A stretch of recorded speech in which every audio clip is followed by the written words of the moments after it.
The key part of collaboration that's invigorating is when people come together and they start to see their ideas building on one another, so that it's a group with a collective idea, some collective intelligence, and sort of the emergence of new ideas, new ways of thinking. This project has some interesting roots because it comes from a court order, essentially. There was a company that broke the rules in relation to withdrawing water. What came of it was this idea that we needed to educate, raise the level of awareness of the rules and the regulations and the requirements around withdrawing water. So the project itself was designed around an idea where the people who are likely to break rules or not care about the rules or not look into the rules, they're not going to show up at a webinar. And so it came to me that the idea of having a group of teenagers put their own voice to the rules, hearing from experts for sure, because they have to understand that, but they're translating what they hear into their own words and putting their own spin on things in terms of what's important to them. Early in the project, we partnered with 4-H Alberta because the project's core idea to put responsibility in the hands of teens was so completely aligned with the 4-H approach of learn to do by doing. And so we had senior 4-H members from across Alberta who took the opportunity to come together to create the Youth Water Council.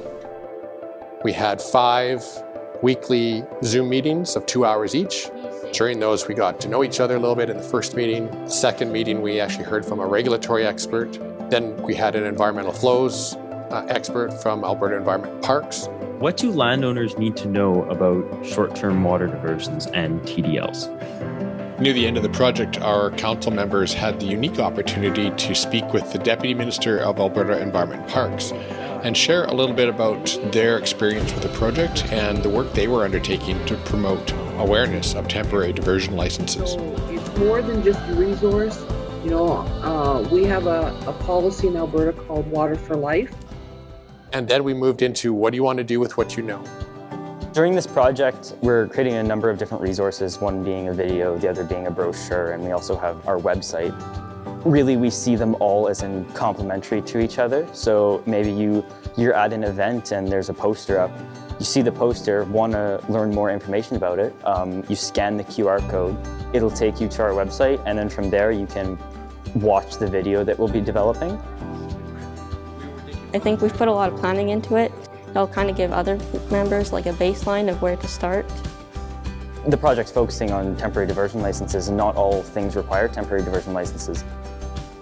We're talking about what is a TDL, why you would need a TDL, and what are the requirements.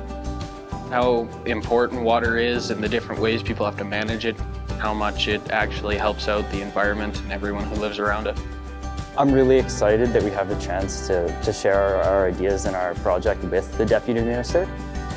I think that bringing it up to the provincial scale like that will really get us good exposure, and they'll see that these kids are serious and they know what they're talking about, and they're really invested in this project.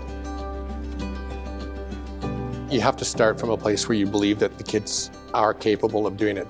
These kids have learned something along the way and have the ability to pass that along.